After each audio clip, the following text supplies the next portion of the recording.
एक बार की बात है, प्रीति अपनी माँ सुरेखा के साथ रहा करती थी। वह लोग बहुत गरीब थे। प्रीति जब 5 वर्ष की थी तभी उसके पिता उसे हमेशा हमेशा के लिए अकेला छोड़कर चले जाते हैं। सुरेखा ने प्रीति को बहुत मुश्किलों से पाल पोस कर इतना बड़ा किया था। सुरेखा लोगों के घरों में झाड़ू पोंछे का काम करती थी और जो भी पैसे कमाती थी उसी से अपनी बेटी को 2 समय का खाना खिलाना, स्कूल की फीस जमा करना और उसकी छोटी मोटी जरूरतों को पूरा करना उसके लिए बहुत ज्यादा मुश्किल हो जाया करता था। ऐसे ही एक दिन प्रीति की एक दोस्त का जन्मदिन था। वह अपनी माँ से कहती है, मम्मी मम्मी, मेरी दोस्त सपना का जन्मदिन है। वह बहुत ज्यादा अमीर है, उसने मुझे इनवाइट किया है, लेकिन मेरे पास तो एक भी अच्छी ड्रेस नहीं है। क्या आप मुझे एक नई फ्रॉक दिला देंगी ताकि मैं उसके जन्मदिन पर पहनकर जा सकूं और मेरी इंसल्ट ना हो? मेरी प्यारी बच्ची, तुम्हें घर के हालात पता तो हैं। लोगों के घरों में काम करके चंद रुपए ही मिलते हैं, जिससे घर का खर्चा चलाना और तुम्हारे स्कूल की फीस जमा करना मेरे लिए बहुत मुश्किल हो जाता है। लेकिन मेरी प्यारी बच्ची, तुम चिंता मत करो, मैं तुम्हें इस महीने के अंदर अंदर एक नई फ्रॉक जरूर दिला दूंगी। अभी जो है उन्हीं में गुजारा कर लो। प्रीति बहुत समझदार थी। उसे अपनी गरीबी का बहुत अच्छे से पता था, इसलिए वह अपनी माँ से कम ही जिद किया करती थी। प्रीति अपने दोस्त सपना के जन्मदिन पर अपने पुराने कपड़ों में ही चली जाती है। सपना के जन्मदिन पर सभी ने बहुत ज्यादा ब्रांडेड कपड़े पहने थे और सबके हाथों में महंगे महंगे गिफ्ट भी थे, पर बेचारी प्रीति खाली हाथ गई थी। यह देखकर सपना की दोस्त प्रीति का बहुत मजाक उड़ाती हैं। अरे यार सपना, तूने इस गरीब भिखारन को भी अपने जन्मदिन पर इनवाइट किया है। हमारा तो सारा स्टेटस ही डाउन हो गया। इसके कपड़े तो देखो, बहन जी के कैसे हैं फटे पुराने। सुना बहन जी, क्या तुम्हें इतनी बड़ी पार्टी में आते हुए जरा भी शर्म नहीं आई? कम से कम कुछ ढंग के कपड़े ही पहन कर आ जाती, गिफ्ट तो नहीं लेकर आई। इससे अच्छे कपड़े तो हमारे घर की नौकरानी पहनती है, लेकिन इसकी औकात तो हमारी नौकरानी जितनी भी नहीं है। और आगे इतनी बड़ी पार्टी में खाली हाथ तेरे लिए एक गिफ्ट भी नहीं लेकर आई, और हम कितने महंगे महंगे गिफ्ट लेकर आए हैं। अरे यार, यह पढ़ाई में अच्छे है इसलिए मैंने इसे अपना दोस्त बना के रखा है, वरना मैं भी इसे दोस्ती नहीं करती, क्योंकि यह इतनी ज्यादा गरीब जो है यह समझे कि मेरे गुलाम है। मैं जैसा कहती हूँ वैसा करती है। मेरा होमवर्क हो जाता है, स्कूल का काम समय पर रहता है, इसलिए इसे दोस्त बना के रखा है, वरना तुम्हारी तरह मुझे भी गरीबों से बहुत ज्यादा नफरत है। सपना, आज तुमने मेरा दिल तोड़ दिया। मुझे लगा था कि तुम और अमीर लड़कियों की तरह नहीं हो। तुमने मेरी ईमानदारी देखकर, मेरा साफ मन देखकर मुझसे दोस्ती की है, लेकिन नहीं, तुमने तो मुझे अपना गुलाम बना के रखा है, अपना पालतू कुत्ता समझती हो। सपना, एक बात याद रखना, दोस्ती स्टेटस देखकर नहीं की जाती। दोस्ती में प्यार, भरोसा और विश्वास होना चाहिए, लेकिन यह तुम नहीं समझोगी क्योंकि तुम्हें अपने अमीर होने पर बहुत ज्यादा घमंड है। ऐसा कहकर प्रीति रोते हुए घर आ जाती है। प्रीति बहुत ज्यादा फूट फूट कर रो रही थी। तभी प्रीति की माँ प्रीति से पूछती है तो प्रीति अपनी माँ से कहती है, माँ, हम गरीब क्यों हैं? हमारी किस्मत और जैसे क्यों नहीं है? माँ, आपको पता है सपना मुझे अपनी दोस्त नहीं मानती। वह तो बस अपना होमवर्क कराने के लिए मुझसे बात करती है, लेकिन मैं तो उससे अपने सच्चे दोस्त मानती हूँ। हम गरीबों के साथ ऐसा ही क्यों होता है कि हमें उनसे बात करने के लिए उनकी गुलामी करनी पड़ती है? माँ, ऐसी जिंदगी का मैं क्या करूँ? मुझे नहीं चाहिए ऐसी जिंदगी। सुरेखा अपनी बेटी को दिलासा देती है। ऐसे ही कुछ दिन बीत जाते हैं। एक दिन छुट्टी हो जाने के बाद 2 बच्चे फटे पुराने कपड़ों में सपना और उसकी दोस्त के पास आते हैं और उनसे कहते हैं, दीदी दीदी, हमारी मदद करो। हम दोनों भाई बहन ने कुछ भी नहीं खाया, हम भूखे हैं, और अगर हमने किसी से कुछ खाने के लिए मांगा तो उन्होंने हमारी पिटाई भी की। देखो, हमारे सर से खून भी निकल रहा है। कृपया करके आप हमारी मदद करो। छी छी, हटो यहाँ से, दूर हो जाओ। तुम्हारे अंदर से कितनी बदबू आ रही है, और हम क्या तुम्हारी मदद करने वाले नजर आ रहे हैं? हम तुम्हारी कोई मदद नहीं करेंगे। पता नहीं कहाँ से आ जाते हैं भिखारी बच्चे।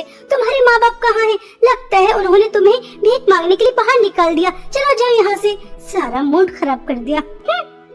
सपना, बेचारे इन दोनों मासूम बच्चों की तरफ तो देखो, ये कितनी ज्यादा भूखे हैं और इन्हें चोट भी लगी है। क्या तुम्हारे सीने में दिल नहीं है? तुम तो इतने ज्यादा अमीर हो लेकिन दिल के बिल्कुल गरीब।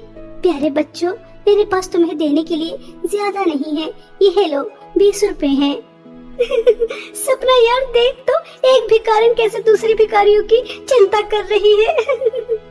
ऐसा कहकर सपना और उसके दोस्त प्रीति का बहुत मजाक उड़ाते हैं, लेकिन प्रीति को उनकी बात का बुरा नहीं लगता और वह दोनों बच्चों की मदद कर कर घर जा रही थी कि तभी उसे रास्ते में एक जख्मी कुत्ता मिलता है। वह दर्द से करहा रहा था। प्रीति उस कुत्ते की मदद करती है। प्रीति, ये तो क्या कर रही है? इस कुत्ते में से कितनी ज्यादा बदबू आ रही है, मक्खियाँ भी भिन भिना रही है। तूने इसे गोद में उठा लिया? छी! सपना, तुम्हें दिखाई नहीं दे रहा? यह दर्द में है, हमें इसकी मदद करनी चाहिए। हमें मुसीबत में आए इंसान हो या जानवर, सभी की मदद करनी चाहिए। यही इंसानियत होती है। और तुम्हें इतनी बदबू आ रही है तो और दूसरे रास्ते से चली जाओ। लेकिन नहीं जाओगी, घर जाने का तो सिर्फ एक यही रास्ता है ना। पता नहीं तुम हमेशा अपने घमंड में चूर चूर क्यों रहती हो। ज्यादा बकबक मत कर, मुझे भी कोई शौक नहीं है तेरे साथ घर जाने का। वो तो घर जाने का सिर्फ एक यही रास्ता है, इसलिए तेरे साथ जा रही हूँ। सपना प्रीति से ऐसा कह ही रही थी कि तभी वह कुत्ता एक सुंदर परी के रूप में आ जाती है और वह सुंदर परी प्रीति से कहती है, प्रीति तुम बहुत अच्छी हो, तुम्हारा दिल बहुत बड़ा है। तुम्हारे पास सिर्फ 20 रुपए ही थे और वह भी पैसे तुमने गरीब बच्चों को दे दिए। फिर तुम्हें एक जख्मी बदबूदार कुत्ता मिला, तुमने उसकी मदद करने में 1 मिनट भी नहीं लगाई। और सपना, तुम बहुत बुरी हो। तुम्हारे पास कितनी सारी धन दौलत है, लेकिन उस धन दौलत का क्या फायदा जो वह दूसरों के काम न आ सके। प्रीति, मैं तुम्हें अपनी दुनिया में लेकर जाना चाहती हूँ। वहाँ पर मेरे जादुई फ्रो की 3 नदियाँ हैं। वहाँ जाकर तुम्हें बहुत अच्छा लगेगा और वह नदियाँ बहुत ज्यादा सुंदर हैं। परी की यह बातें सुनकर प्रीति बहुत खुश हो जाती है, लेकिन सपना अंदर ही अंदर बहुत ज्यादा चिढ़ती है। देखो तो, इस गरीब की किस्मत अब ये परी के साथ परी की दुनिया में जाएगी। परियों की दुनिया तो कितनी ज्यादा सुंदर होती है और ये परी इसे अपनी जादुई फ्रो की 3 नदियाँ भी दिखाएगी जो कि बहुत ज्यादा सुंदर है। इस गरीब के तो मजे आ गए। परी जी, अगर आप बुरा न मानो तो क्या मैं अपनी दोस्त सपना को भी आपकी दुनिया में लेकर आ सकती हूँ? आपकी जादुई फ्रो की 3 नदियाँ अगर सपना भी मेरे साथ देखेगी तो मुझे बहुत अच्छा लगेगा। ठीक है, अगर तुम अपनी दोस्त सपना को हमारे साथ लेकर आना चाहती हो तो शौक से लेकर आओ, लेकिन एक बात का हमेशा ध्यान रखना, वहाँ जाकर किसी भी चीज का लालच मत करना, वरना उसका अंजाम अच्छा नहीं होगा। वह परी सपना और प्रीति को अपने साथ अपनी दुनिया में ले जाती है। सपना और प्रीति वहाँ जाकर वहाँ के सुंदर सुंदर नजारे देखकर बहुत खुश होती हैं। सपना और प्रीति को परियों की जादुई फ्रो की 3 नदियाँ नजर आती हैं।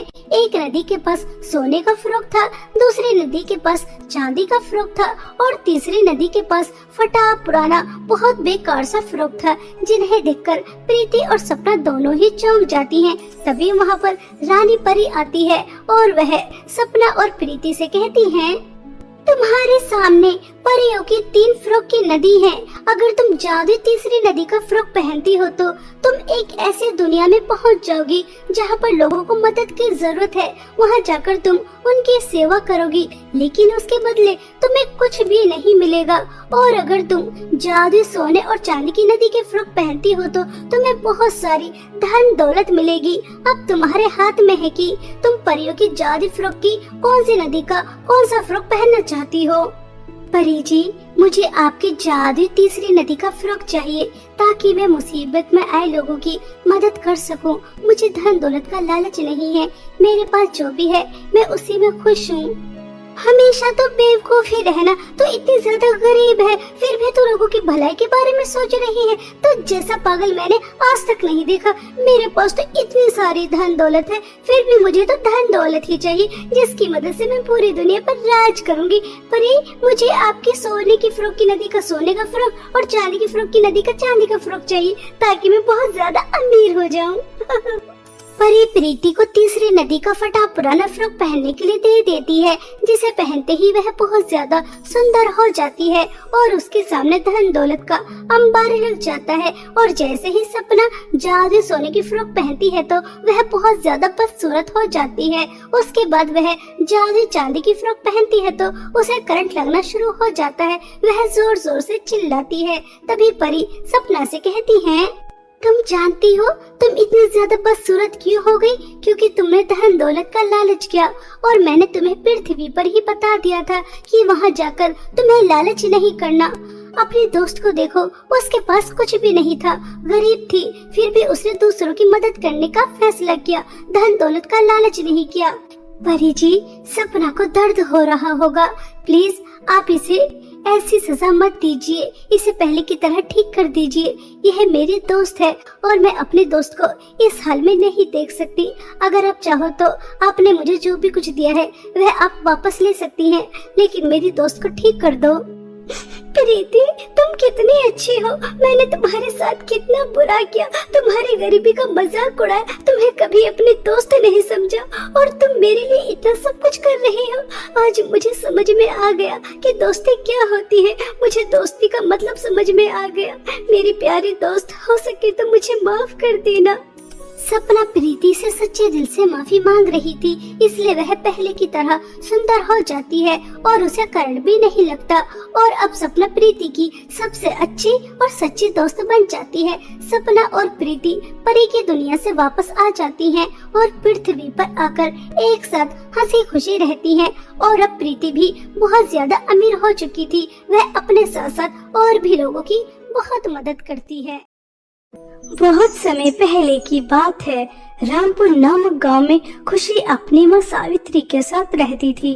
खुशी के पिता की कुछ समय पहले ही एक दुर्घटना में मृत्यु हो जाती है, इसलिए सावित्री लोगों के कपड़े सिलती थी और अपनी बेटी का पालन पोषण करती थी और उसे एक अच्छे स्कूल में भी पढ़ाती थी। खुशी पढ़ाई में बहुत ही ज्यादा होशियार थी, हमेशा वह फर्स्ट आया करती थी। ऐसे ही समय बीत रहा था। एक दिन सावित्री की तबीयत बहुत ज्यादा खराब हो जाती है और वह सिलाई कर रही थी। खुशी स्कूल से आकर देखती है तो वह घबरा जाती है कि उसकी माँ की इतनी ज्यादा तबीयत खराब है और उसकी माँ फिर भी सिलाई कर रही है। तभी खुशी अपनी माँ से कहती है, माँ, मैं आपसे सुबह मना कर गई थी कि आज आप सिलाई नहीं करेंगी, आपकी तबीयत बिल्कुल भी ठीक नहीं है, फिर भी आप सिलाई कर रही हैं। आपको सिलाई नहीं करनी चाहिए, चलिए आराम कीजिए। खुशी बेटा, अगर मैं सिलाई नहीं करूंगी तो तुम्हारे स्कूल की फीस कैसे जमा होगी और हम 2 समय का खाना कैसे खाएंगे? सिलाई कर कर ही तो मैं घर का खर्च चलाती हूँ और तुम्हारे स्कूल की फीस जमा करती हूँ। हम जैसे गरीबों की किस्मत में आराम करना कहाँ लिखा होता है।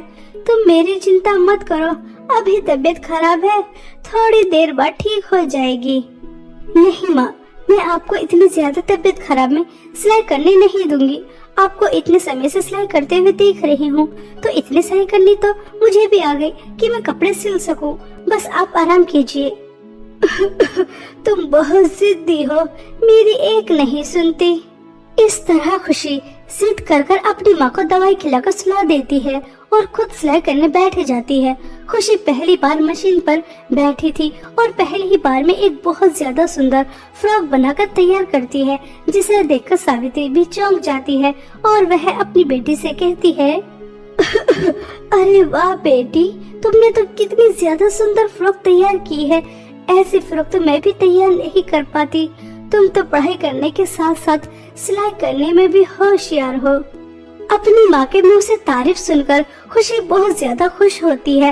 अब खुशी के फ्रॉक पूरे गांव में बहुत ज्यादा लोगों को पसंद आने लगे थे। खुशी सुबह में स्कूल जाती, फिर स्कूल से आ जाने के बाद फ्रॉक सिला करती थी। इसी तरह दिन रात मेहनत कर कर वह अपनी माँ का इलाज भी करा रही थी और अपने स्कूल की फीस भी जमा कर रही थी। ऐसे ही समय बीत रहा था, लेकिन एक दिन सावित्री की बहुत ज्यादा तबीयत खराब हो जाती है। तभी वह खुशी से कहती है, बेटा, तुमने मुझे अच्छे से अच्छे डॉक्टर को दिखाया, लेकिन मैं ठीक नहीं हो पाई। मेरे जाने का समय आ गया, मुझे माफ करना। अब मैं तुम्हारे साथ और नहीं रह सकती।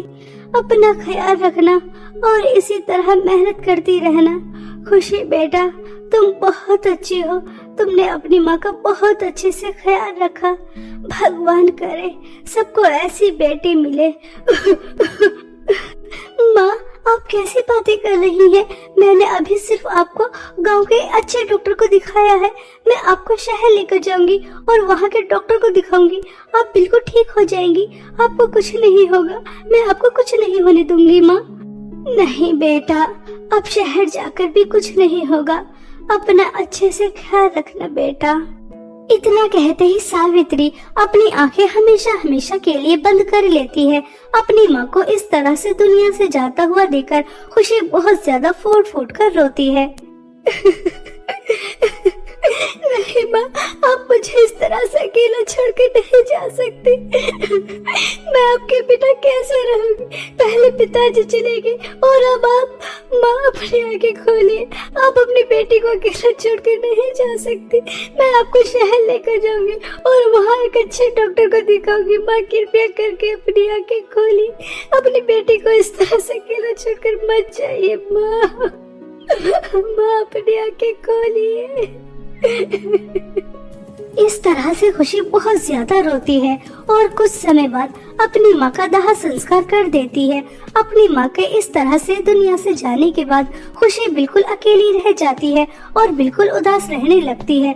कुछ दिन बाद खुशी के मामा आते हैं और उसे अपने साथ घर ले जाते हैं। खुशी की मामी कलावती खुशी को देखकर आग बबूला हो जाती है और कहती है, आप इस गरीब मनहूस को मेरे घर में क्यों लेकर आए हैं? मैंने आपसे कितनी बार मना किया है कि आप अपनी गरीब बहन के साथ कोई रिश्ता नाता नहीं रखेंगे। फिर आप अपनी भांजी को मेरे घर में क्यों लेकर आए हैं? इसे घर से बाहर निकालिए। मेरे पूरे घर को इस गरीब ने गंदा कर दिया। अरे भाग्यवान, तुम कैसी बातें कर रही हो? जब तक मेरी बहन जिंदा थी, जब तक मैंने तुम्हारी सारी बातें मानी, लेकिन अब मेरी बहन इस दुनिया में नहीं है। मैं खुशी को अकेला नहीं छोड़ सकता। तुम्हें अच्छा लगे या बुरा, खुशी इसी घर में रहेगी।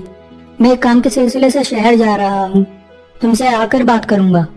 ऐसा कहकर मामा शहर चले जाते हैं और मामा के शहर जाते ही कलावती खुशी को जोर जोर से थप्पड़ मारती है और उससे कहती है, पता नहीं मनोज, तूने मेरे पति के ऊपर क्या जादू टोना किया है जिसकी वजह से वह मेरे ऊपर चिल्ला कर गए हैं। लेकिन मेरा नाम भी कलावती है। मैं तुझे इतनी आसानी से इस घर में टिकने नहीं दूंगी। देख, अब मैं तेरे साथ क्या करती हूँ। बाथरूम में बहुत सारे गंदे कपड़े पड़े हैं, पहले उन्हें धो और उसके बाद पूरे घर की सफाई करना और बाहर जो जमीन पड़ी है उसे भी खोदनी है। समझ आ रही है? उसके बाद तुझे खाना मिलेगा। मम्मी जी, मैंने तो मामा से मना किया था कि वह मुझे अपने साथ यहाँ लेकर ना आए, लेकिन उन्होंने माँ की कसम दे दी और मैं अपनी माँ की कसम तोड़ न सकी, इसलिए मामा के साथ यहाँ आ गई। लेकिन मामी जी, अगर मैं इतना सारा काम करूँगी तो मुझे पढ़ाई करने का तो समय मिलेगा ही नहीं और मेरे एग्जाम आने वाले हैं। मुझे एग्जाम देने दीजिए, उसके बाद आप मुझसे जितना काम कहेंगी मैं उतना काम करने के लिए तैयार हूँ। खुशी के इतना कहते ही कलावती दोबारा से खुशी को थप्पड़ मारती है और उससे कहती है, अच्छा तो महारानी यहाँ मुफ्त की रोटी तोड़ने आई है, काम नहीं करेगी। चुपचाप घर का काम कर। तेरे एग्जाम है, मुझे नहीं पता। मैंने जो तुझे काम दिया है तुझे वह काम करना ही होगा, वरना मैं तुझे इस घर में रहने नहीं दूंगी। समझ आ रही है? मनहूस, एग्जाम देने हैं, चलिए यहाँ से।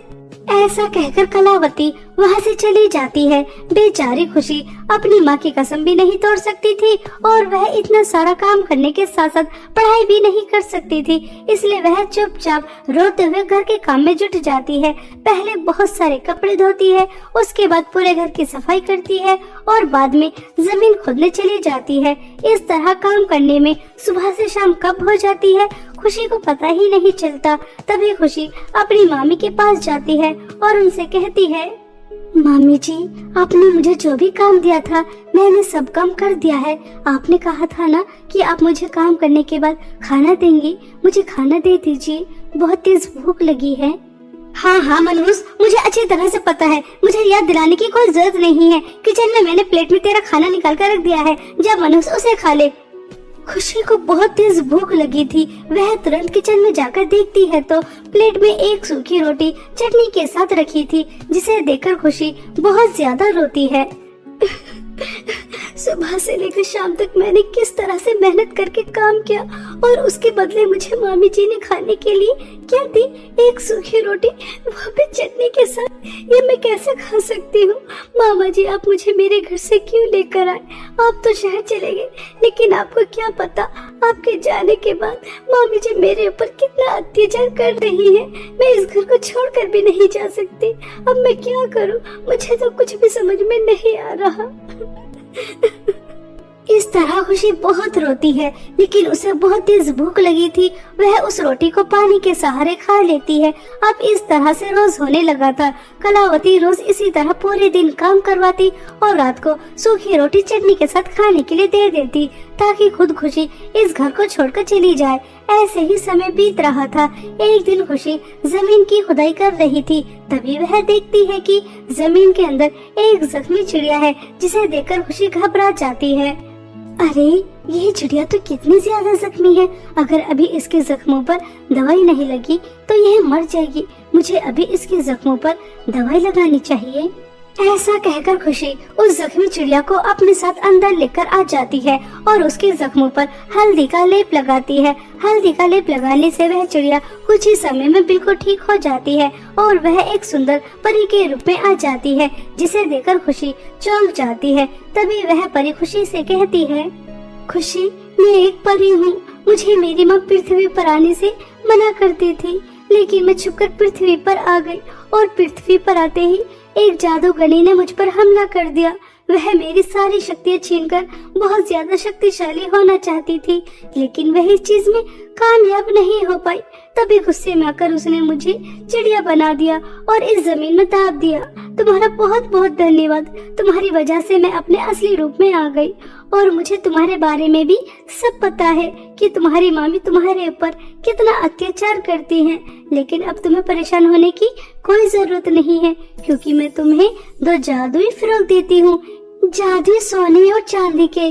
जादुई चांदी की फ्रॉक से तुम कुछ भी काम करवा सकती हो और जादुई सोने की फ्रॉक से तुम जहाँ भी जाना चाहती हो जा सकती हो और किसी को कुछ पता भी नहीं चलेगा।